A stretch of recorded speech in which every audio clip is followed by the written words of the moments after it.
ब्रह्मा विष्णु महेश को क्या बना दिया? 5-5 साल का बच्चा बना दिया। साधारण नारी माता अनसुईया ने 5-5 साल का बच्चा बना दिया। वहां हड़कंप मच गया था, पूरी सृष्टि का काम रुक गया था। बड़ी मिन्नत, समय नहीं, कहानी बहुत लगी, बड़ी मिन्नत की तीनों देवियों ने और आकर के माफी मांगी, क्योंकि सतीत्व नष्ट करने के लिए भेजा था ब्रह्मा विष्णु महेश को कि जल्दी से जाके सूर्य का सतीत्व नष्ट करो, नहीं तो देवी देवताओं की पूजा करने वाले लोग धरती पे नहीं बचेंगे। जिसको देखो वही जय माता अनसुईया, जय माता अनसुईया कहकर उनके आश्रम की तरफ सत्संग सुनने भागा जा रहा। कोई ब्रह्मा विष्णु महेश कहते तुम देवी देवताओं का नाम ही नहीं ले रहा। तब ब्रह्मा विष्णु महेश मजबूर होकर के माता अनसुईया की तपस्या बंद करने के लिए आए और कहा कि बस उतार करके खाना बनाओ, और उन्होंने स्वीकार किया। दिन दृष्टि से देख लिया, उनकी परीक्षा हुई, 5-5 साल का बच्चा बना दिया। बाद में माफी मांगी, तीनों आई और रोई गिड़गिड़ाई, माता अनसुईया से माफी मांगी, तब अपने पतियों को वापस पाए। ये साधारण नारी की कहानी। तो देवी देवता कुछ नहीं, आपके आगे आपके अंदर ये 10वां दरवाजा खुला हुआ है, चाहे स्त्री हो चाहे पुरुष हो। देवी देवता ब्रह्मा विष्णु महेश आपके लिए तरफते हैं। गीता में अर्जुन ने एक बार कहा, अर्जुन को केशव ने कहा, हे अर्जुन, देखो कर्म योगी समझा रहे थे, जब उसके समझ में नहीं आ रही थी, कहे अर्जुन देख इसको, ये देख, ये क्या है? बोले ये तो चींटा है। तो अच्छे दिन दृष्टि खोल दी अपने पावर से, बोले अब देखो, बोले अरे ये तो ब्रह्मा जी है। प्रणाम करने लगा चींटा को। अर्जुन बोले प्रणाम क्या कर रहे हो? वो चींटा बन गया है, ब्रह्मा पर पिछले जन्म में था। ये कर्मों की गति है, जो ब्रह्मा था देखो चींटा बन के घूम रहा है। महाभारत के मैदान में एक घोड़े की चाक पड़ जाए तो ब्रह्मा का कचूमर निकल जाए। तो ये माता अनसुईया की शक्ति आपको मिली हुई है, और ये हमारे प्रेमी भाई बहनों, आपके अंदर ये अपार शक्ति छुपी हुई है। जो आत्मा है वही परमात्मा है। आपने मीरा का नाम सुना होगा। एक हमारे माताओं बहनों में बड़ी बुरी आदत, बहुत ही खराब आदत है, उसको सुधार लो। कोई किसी का पति अगर पहले चला गया तो उसको बड़ी घृणा की दृष्टि से देखती, उसको अपना पक्का दुश्मन मानने लगती है। क्या ये विधवा है, इसका मुंह न देखो, इसका ये न देखो। लेकिन मीरा विधवा होने के बाद भगवान को पाई। ये तो पति पत्नी और बच्चा बच्ची जो भी है, ये सब कर्मों का कर्जा, कुछ नहीं है। ये आत्मा पता नहीं पिछले जन्म में कहाँ जाएगी, कहाँ आएगी, किस जन्म का कौन सा कर्जा लेकर के ये आत्मा आई। मीरा जो बचपन से कृष्ण भगवान की पुजारी थी और बचपन से कृष्ण भगवान की पूजा करती थी, और जब उसकी शादी हुई और पीहर से ससुराल जाने लगी तो इतनी बड़ी पत्थर की मूर्ति घर में उसके थी, पत्थर की, कृष्ण भगवान की। और जब शादी होकर के डोले में जाने लगी तो वो पत्थर की मूर्ति उठा के डोले में रख लिया, और डोले में रख करके मूर्ति लेकर के गई। बताओ कितना प्रेम रहा होगा उसका भगवान के साथ। ये जो शादी के डोले में दूसरी बड़ी पत्थर की मूर्ति रख के ले जानी, जब वहाँ पूजा करेंगे उनकी, वहाँ जाकर के ससुराल में पूजा करने लगी। तो वहाँ पूजा करते करते एक दिन वो स्नान करके शीशे के सामने खड़ी हुई तो क्या देखती है, तो हमारा बरवा सफेद हो गया, अब हम बुढ़िया हो गए, अब एक दिन मर के चले जाएंगे। अब मर के चले जाएंगे तो ये कब मिलेगी जिनकी हम बचपन से पूजा कर रहे हैं। अब उसके अंदर एकदम से बेचैनी खलबली मच गई। और रानी तो थी, सारे विद्वानों को कहा इकट्ठा करो, और जितने भी विद्वान थे सब इकट्ठा हुए। बोले महारानी जी क्या हुक्म है? बोले हुक्म नहीं, हम ये जानना चाहते कि मैंने बचपन से कृष्ण भगवान की पूजा की और आज तक कृष्ण भगवान हमको सपने में भी नहीं दिखाई पड़े, इसका कारण बताइए आप लोग, क्या कारण है? तो किसी ने कुछ, किसी ने कुछ, किसी ने कुछ, सबने ज्यादातर यही कहा कि हे रानी जी आप कलयुग में पैदा हुई हो और कृष्ण भगवान द्वापर में आए थे और उन्होंने महाभारत का युद्ध कराया और बहेलिया ने मार दिया। वो मर करके शरीर छोड़ करके अपने गौलोक को चले गए। अगर कृष्ण भगवान को आपको देखना है तो आपको गौलोक जाना पड़ेगा आपको। तो बोले वो तो द्वापर में आए थे, हम त्रेता में आए। बोले कोई नहीं दिखा सकता। लास्ट में एक बहुत बुजुर्ग महात्मा बैठे हुए थे, बोले हम रास्ता बता सकते हैं लेकिन हम दिखा नहीं सकते। बोले आप रास्ता बताओ, हम हर काम करने को तैयार हैं, लेकिन हमें कृष्ण भगवान के दर्शन मिलने चाहिए। हमने बचपन से इनको माना है, इनकी पूजा की है। तो बोले कि अगर आपको कृष्ण भगवान के दर्शन करना है तो आपको तीसरा नेत्र, तीन नेत्र आपका अपना खोलना पड़ेगा, जो गर्भ में खुला था। गर्भ में सबका खुला, बाहर आए तो महारानी ने पर्दा लगा दिया। माँ का पर्दा, पिता का पर्दा, दादा का पर्दा, चाची का पर्दा, खेत का पर्दा, खलिहान का पर्दा, फैक्ट्री का पर्दा, नाते रिश्तेदार का पर्दा, पर्दे पे पर्दा, पर्दे पे पर्दा, पर्दे पे पर्दा, अंदर का दिखाई तो कर तो कब हो गया। भूल परत बा डाबर पानी, जो जीव माया लपटानी। ऐसे ही माया ने लपेट लिया, इसको दिखाई सुनाई पड़ता, सब बंद हो गया।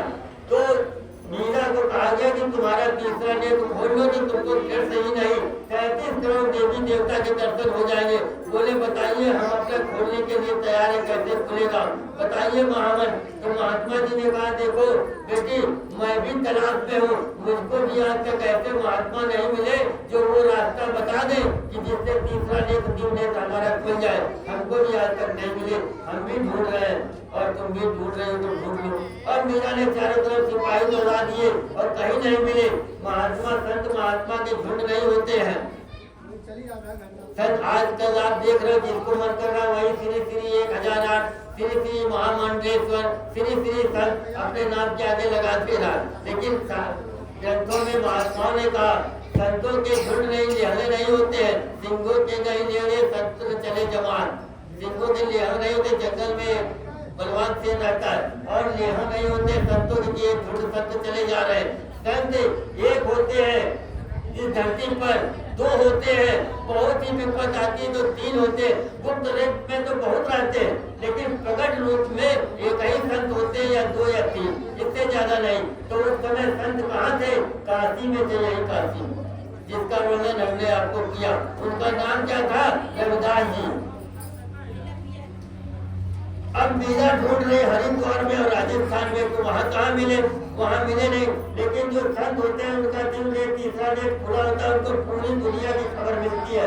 अगर हमारा आपका भी दिल नेत्र खुल जाए, अभी किसी का जिसमें साधन करने वाले हमारे गुरु भाई बहन हैं, कोई कक्षा 1 में है, कोई कक्षा 5 में, कोई हाई स्कूल में, कोई मास्टर भी हो गया होगा, अनुभव करने लगा होगा।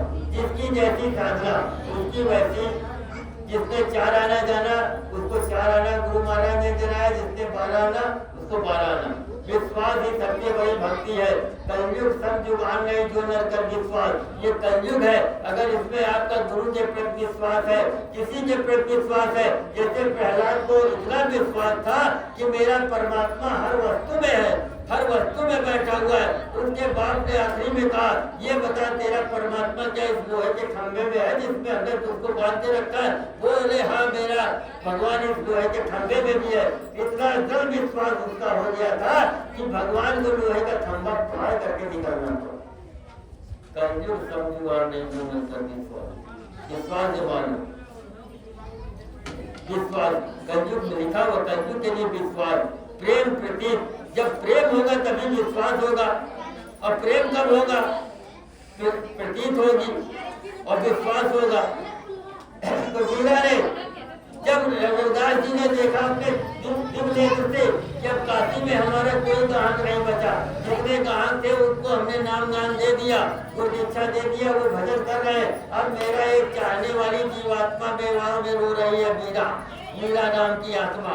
तो उन्होंने कहा कि अगर ऐसे चले जाएंगे तो हमारे दुश्मन समझेंगे डर के मारे भाग गया, हमारे विरोधी समझेंगे कि डर के मारे भाग गया। क्योंकि पंडा लोगों से 36 का आंकड़ा चलता था।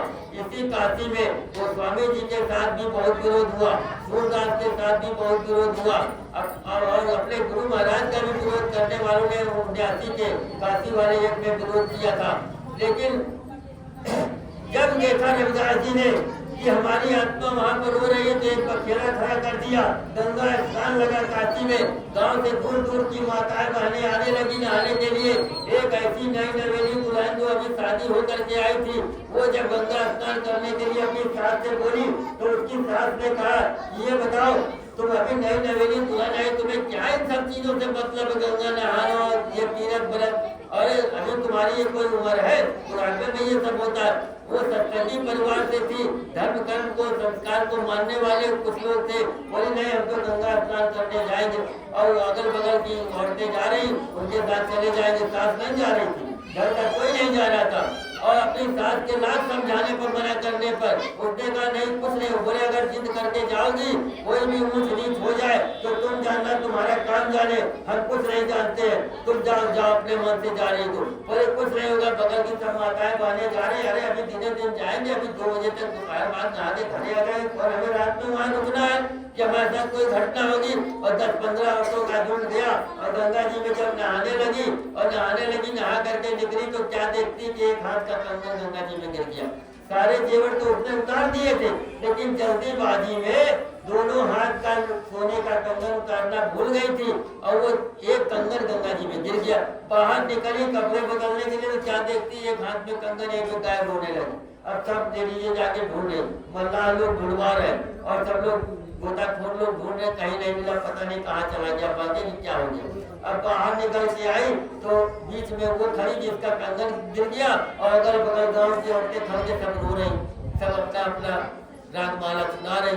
तो एक मर्दा ने बोला, अरे तुम लोग यहाँ रोने से कुछ नहीं होगा। अरे बोले, इसकी सास इसको मार डालेगी, इसको जिंदा जला देगी, ये अपनी सास के मना करने में भी हमारे साथ गंगा स्नान करने आई है यहाँ। तो बोले तो यहाँ रोने से कोई काम नहीं बनेगा, इसकी सास नहीं मारेगी, उसका रास्ता वो बाबा बता देंगे। क्या वो ऊपर बैठे पहाड़िया, वो पहाड़ी के ऊपर रविदास जी बैठे जूता सिल रहे थे, कहानी तो उन्हीं की कही थी। अब वो बैठे थे कि वो लोग आएंगे, ये लोग 10-5 कि मार न पड़े महाराज, कोई रास्ता ऐसा बता दो कि इसकी साथ इसको मारे ने, इसका एक सोने का कंगन नदी में गंगा जी में गिर गया और खुद ढूंढा गया, नहीं मिला। तो रविदास जी ने सर झुकाए और चले का पानी जिसमें भीग रहा था उसमें हाथ डाला और कंगन एक निकाला, कहा देखो बच्ची यही तुम्हारा कंगन है। अरे बोले महाराज जो मिला लो, देखो एकदम वही डिजाइन है, ये हमारे डिजाइन है। तो बोले तो तुम्हारा है, तुम ले जाओ। तो औरतें बोली, महाराज एक चीज ये बता दो, कंगनवा तो गंगा जी में बाहर आ, तो यहाँ कैसे आ गया। अरे बच्ची जाओ, मन चंगा तो कटौती में गंगा। अब कटौती गंगा कह दिए तो काना फूसी शुरू हो गई, पंडा लोगों तक बात पहुंच गई, क्या अब तो ये चमड़े के पानी को गंगा जी बता रहा, ये गंगा जी का अपमान कर रहा, मारो इसको, पकड़ो इसको, चलो मौका मिल गया मारने का। और उन्होंने फट से अपना बोरा लपेटा, सूखी सूखा सब बगल में दबाया, छोड़ दिए पश्चिम की तरफ और रुकते पड़ते बेवार पहुंच गए। हीरा के बगीचे में जाके फट्टा बिछा दिया। गांव वाले महल वाले बगीचे के बीच से आते थे, बड़ा भारी बगीचा था और बीच से तालाब में स्नान करने जाते थे और देखा कि ये जो जूता सिलने वाले बहुत बढ़िया आगे, बहुत बढ़िया कस के जूता सिलते हैं, इनका जूता सिला फटता नहीं, बढ़िया पालिश करते हैं और सत्संग बहुत बढ़िया सुनाते हैं। अब वहाँ मजमा लगने लगा, लेडीजें भी वहाँ बैठने लगी, सत्संग सुनने लगी। उन लेडीजों ने जाकर के मीरा से बताया, अरे आपके बगीचे में इतने बड़े महात्मा आए कि वो पता नहीं ऊपर की क्या क्या बातें बताते हैं, तीसरा नेत्र खोलते हैं लोगों का और जो दृष्टि फरमाते हैं। और मीरा आई, दर्शन किया और बातचीत हुई दोनों लोगों की। कहा बच्ची तुम परेशान मत हो, अब तुमको कहीं भटकने की जरूरत नहीं है, जो रास्ता मैं बता रहा हूँ इस रास्ते को अपने घर में बैठ करके करो, तुम्हें कहीं कोई जरूरत नहीं है कहीं भी जाने की, अब कहीं भटकने की जरूरत नहीं है। तुम्हारा दिव्य नेत्र ज्ञान चक्षु खुल जाएगा और तुमको सही नहीं सारे ब्रह्मांड दिखाई पड़ेंगे। मीरा आई, साधना शुरू किया, जैसे सत्संगी धीरे धीरे गया और सत्संगियों का धीरे धीरे विश्वास जमा। फिर कितने लोग उसको भड़काए, लेकिन वो भड़का नहीं, क्योंकि उसने अजमा लिया कि नहीं इसमें कुछ है। कभी तो ये टाट पूरा पहना दिया, गुरु महाराज लोगों ने पहन लिया, अपना बात ही किसी को भौतिक बात में पहना देगा टाट बोरा, जिसने 25 साल तक खिलाया पिलाया पढ़ा पोसा, अगर कहा दे बेटा टाट बोरा पहन लो, कहेगा भाग जाओ तुम हमारे बाप हो, कसाई हो, पैदा किस लिए किए थे, कपड़ा नहीं दे सकते, बुरा पहना हो, भाग जाएगा, नहीं मानेगा। तो वो शक्ति वो विश्वास लोगों के अंदर जमती है। तो मीरा के अंदर भी विश्वास जड़ होने लगा। अब वो जब साधना करने लगी और जब गुरुमंत्र लेके आई तो घर में कलेह मच गया। अब एक नया पकेला शुरू हो गया, जिसने चमार को गुरु बना लिया, इसने हरिजन को गुरु बना लिया, इसने कुल की मर्यादा खत्म कर दी और वो सिसोदिया वंश की छत्रानी मीरा अब उसके देवर और जितने ससुर थे सब खिलाफ हो गए कि इसने तो हरिजन को गुरु बना लिया और ये कुलच्छनी है और इसने खानदान की इज्जत मिट्टी में मिला दी।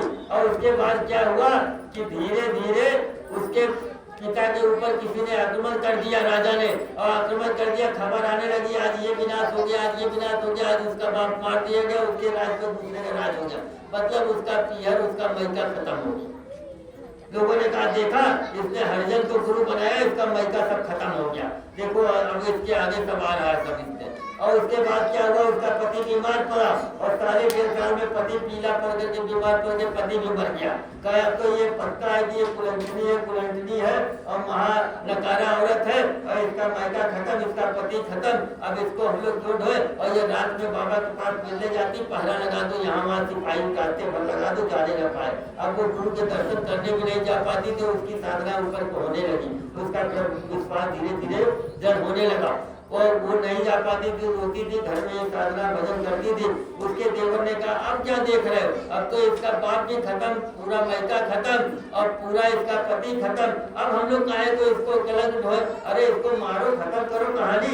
और वो क्या किया कि सपेरों से कहा जहरीले सांप ले आओ, और सब जहरीले सांप ले आए, पिटारे बंद करके कल होली का त्योहार है और दे आओ, कह दो कि कल गहना पहन लेगी। और वो जब सवेरे मीरा ने खोला तो उसके अंदर से सांप फुटकार करके खड़े हो गए डसने के लिए।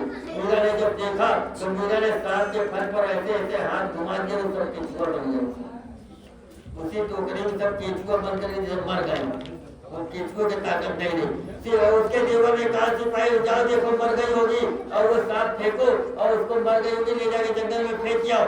4 सिपाही जब देखने के लिए आए तो क्या देखते हैं, वो तो चद्दर ओढ़ करके भजन कर रही, और जब टोकरी खोली देखा उसमें सांप नहीं केचुआ रेंग रहे।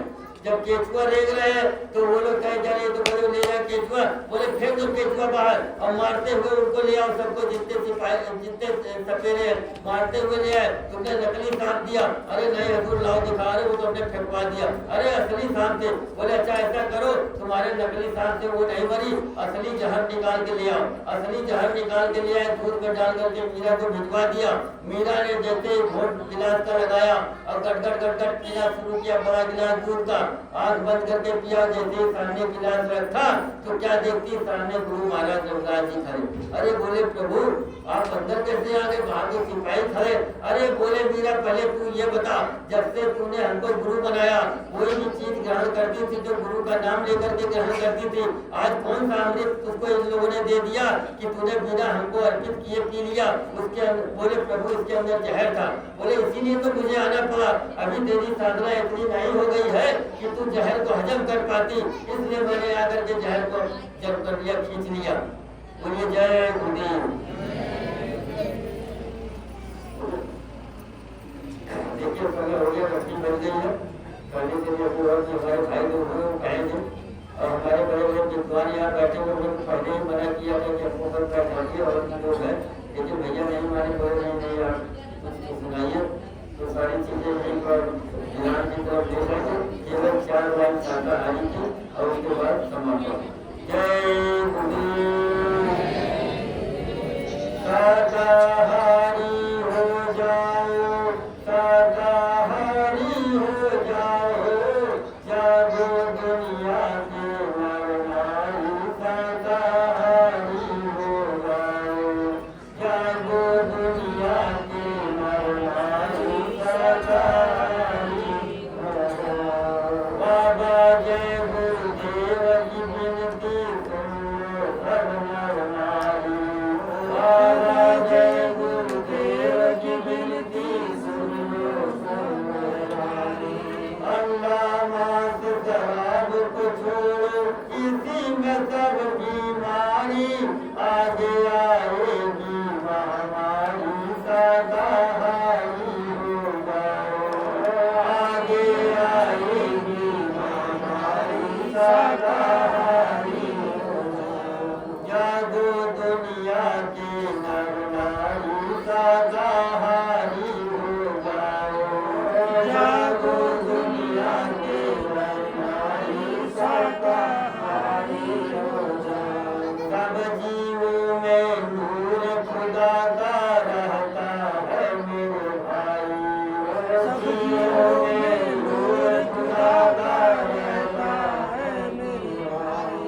उनका गला काट के प्यारे तुम मत बनो कसाई, कैसे होगी खुदा से आई, शाकाहारी हो जाओ, कैसे होगी खुदा से आई, शाकाहारी हो जाओ। जागो दुनिया के नर नारी, शाकाहारी हो जाओ, जागो दुनिया के नर नारी, शाकाहारी हो जाओ। जिन जीवों को मारा तुमने बदला मांग रही है, जिन जीवों को मारा तुमने बदला मांग रही है। रोग व्याधि के रूप में प्यारे तुमको सता रहे